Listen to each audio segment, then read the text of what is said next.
자, 쓰레기 관리의 역사에서 우리 난지도의 역사는 독립해서 별도로 한번 설명을 드려보도록 하겠습니다. 사실 난지도의 역사는 현대 서울의 쓰레기 관리의 역사를 보여주는 얘기가 되는 것이죠. 난지도를 삼다도라고 얘기를 했습니다. 왜? 쓰레기, 냄새, 파리가 많았다라고 해서 삼다도라고 얘기를 했는데요. 그런데 원래 난지도는 난초와 지초가 많은 섬이다 라고 해서 난지도라고 하는 이름이 붙였다라고 해요. 결과적으로 꽃섬이라는 의미이죠. 그리고 서울 시민들이 즐겨 찾는 휴양지였다라고 얘기를 하고요. 심지어 1950년대, 60년대에는 결혼을 하게 되면은 신혼여행을 가는 곳이었다라고까지 얘기를 합니다. 그러니까 굉장히 사람들의 사랑을 받는 아름다운 섬이었다라고 하는 것인데요. 근데 서울이 계속해서 팽창을 하고 계속 산업화가 진행되면서 서울에서 나오는 쓰레기의 양과 질이 바뀌게 되는 것이죠. 그러니까 1960년대에서 70년대까지는 쓰레기를 어떻게 관리했냐면 서울에서는 서울시 전역에 한 10개 정도의 매립장이 산재해 있었습니다. 소규모 매립장이. 압구정, 청담. 지금은 잘 사는 동네로 바뀌었지만 70년대까지만 하더라도 여기가 매립장이었어요. 그런데 서울이 자꾸 팽창하니까 이렇게 소규모 매립장만으로는 관리가 안 됩니다. 그래서 서울에서 나오는 쓰레기를 체계적으로 관리를 하자라고 해서 서울시 곳곳에 있던 소형 매립장들은 다 폐쇄를 시켜버리고 난지도에 대규모 매립장을 조성을 하기 시작하는데요. 난지도가 쓰레기 매립장으로 선택된 이유는 딱 두 가지입니다. 첫째, 서울시 외곽이에요. 서울시 중심이 아니니까 변두리니까 일단 쓰레기를 모을 수 있는 여건이 되는 것이죠. 그러면서 서울의 변두리에 있으면서 교통이 상대적으로 좋은 거예요. 그러니까 서울시 전역에 쓰레기를 모아서 옮겨오기가 괜찮으니까 그 아름다운 꽃섬을 쓰레기 매립장으로 우리가 뒤바꾸게 된다라고 하는 거죠. 난지도에 올라서 저기 남쪽을 보게 되면 강 건너편에 여의도가 있습니다. 한강에 서울 근처에 그런 강 중간에 섬들이 있는데요.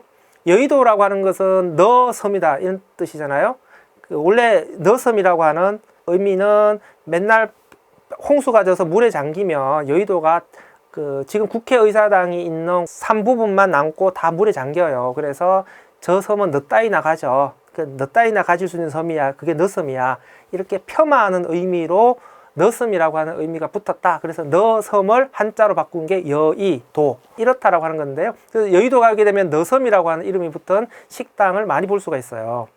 근데 이거는 민간 유래고요. 속설이죠. 진짜 설은 너벌섬이라고 하는 말에서 유래를 했고요. 넓은 섬이다 이런 뜻을 가지고 있습니다. 근데 여의도는 기본적으로 조선 왕실의 목장이 있었던 곳이에요. 지금 국회의사당 있는 자리가 조선 왕실에서 키우는 양이나 염소, 소 같은 가축들을 키우는 목장이 있었던 곳이고요. 공식적인 기록은 목장이 있었던 자리다라고 하는데 어쨌든 너 따위나 가져 이런 말이 붙을 정도로 여의도는 사실은 그렇게 가치가 높은 섬으로 평가를 못했던 거죠. 그러니까 난지도는 굉장히 아름다워서 서울 시민들의 사랑을 받는 섬이었고 여의도는 안 그랬는데 70년대가 되게 되면은 개발의 결실이 모이는 땅이 여의도가 되는 것이고요. 그 개발로 인해서 나왔던 오물이 모이는 오욕의 장소가 난지도가 됩니다. 남북에 있었던 섬의 팔자가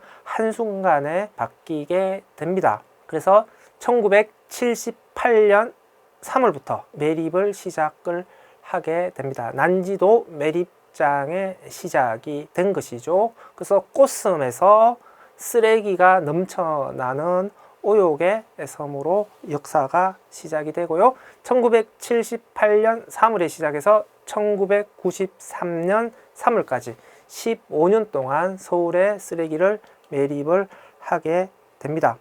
그런데 난지도 매립장은 위생 매립장을 지향을 했어요. 전국의 산재해에 있는 소규모 매립장을 모아가지고 체계적으로 큰 매립장을 관리하자라고 했는데 위생 매립이라고 하는 것은 쓰레기를 묻었을 때 나오는 침출수라든지 악취라든지 가스라든지 이런 것들을 체계적으로 관리할 수 있는 시설을 갖춘 것을 위생 매립장이라고 얘기를 합니다. 그런데 실제 난지도 매립장은 그게 아니었어요. 그냥 흙으로 빨리 덮는 정도만을 가지고 있었고, 쓰레기를 묻고 나서 침출수가 줄줄 새어 나오는 것을 막는 설비가 전혀 없었습니다.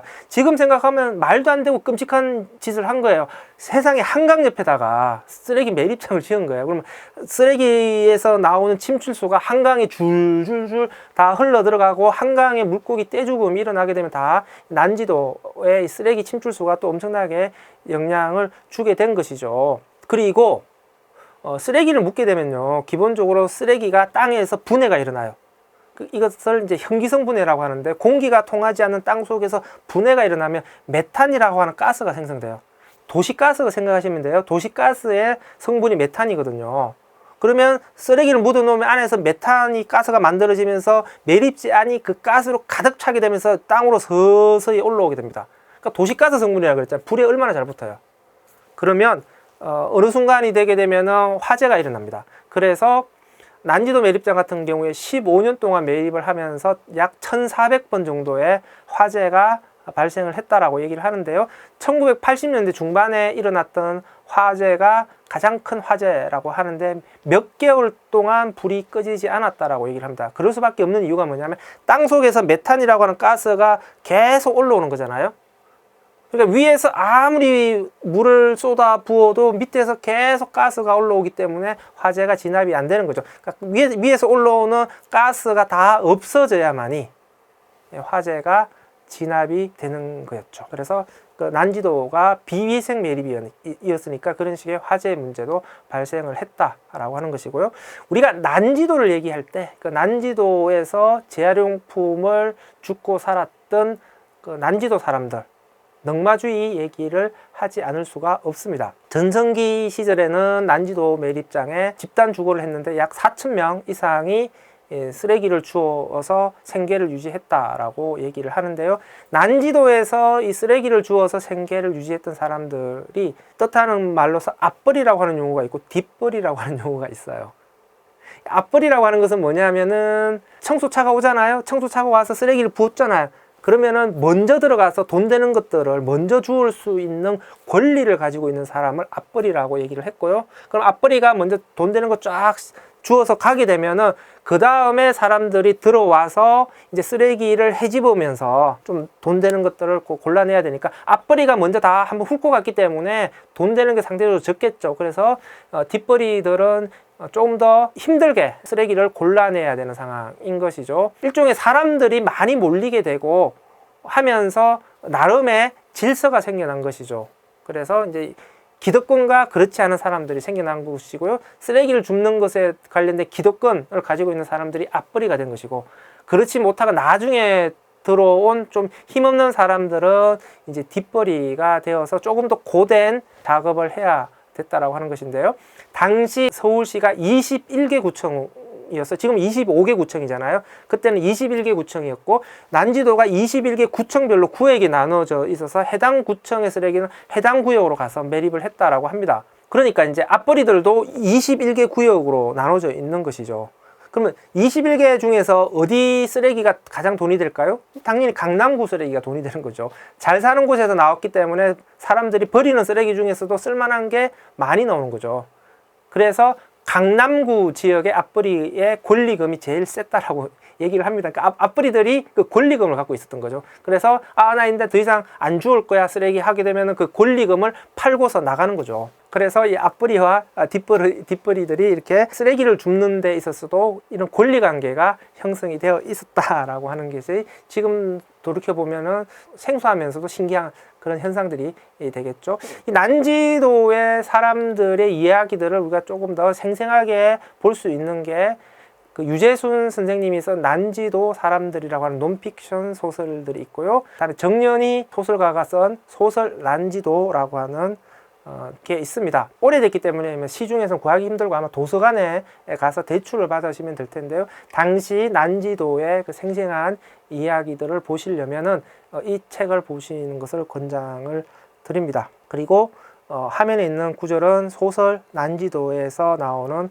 가장 대표적인 구절들이 되겠습니다. 1993년 3월에 난지도가 매립이 종료되고요. 서울에서 나오는 쓰레기들은 지금의 수도권 매립지로 가게 됩니다. 그래서 난지도 매립장 시기에서 인천 수도권 매립장 시기로 이제 바뀌게 되고요. 드디어 93년부터 수도권 매립지가 운영이 되기 시작하면서 우리나라도 현대적인 위생 매립 시설이 도입되었다라고 얘기를 하고요. 난지도 매립장은 쓰레기 매립에서 나오는 침출수라든지 그 매립 가스라든지 이런 것들이 전혀 처리할 수 있는 대책이 없는 시설이라 그랬잖아요. 그러면 사용을 종료하고 그대로 놔두게 되면 계속 문제를 일으킬 거 아니에요. 그래서 사후 안정화 사업을 펼치게 됩니다. 그래서 침출수를 차단하고 처리할 수 있는 설비, 그다음에 매립가스를 처리할 수 있는 설비를 하게 되고요. 그리고 그 위는 덮어서 공원으로 만들게 됩니다. 그래서 지금 우리가 가면 하늘공원, 노을공원이라고 하는 공원을 볼 수가 있고, 외관은 굉장히 멋지지만 그 안은 쓰레기로 가득 차 있게 되고요. 참고로 지금 하늘공원, 노을공원 보면 높이가 90m가 넘어가요. 쓰레기 매립장은 원래 이렇게까지 높게까지 쌓지는 않습니다. 원래는 한 40m 정도 높이까지 쌓으려고 했는데요. 인천 수도권 매립지가 매립장을 조성하면서 주민 반대로 계속 늦어지게 돼요. 그래서 난지도를 어쩔 수 없이 계속 매립을 할 수밖에 없게 된 거죠. 그러면서 계속 높아지게 된 거죠. 그래서 지금은 거의 100m 가까운 쓰레기 산이 만들어지게 되었다. 지금은 높아서 더 멋있긴 하지만 이렇게 쓰레기 산이 높아지게 된 것은 또 그런 맥락들이 있다를 이해하시면 되겠습니다.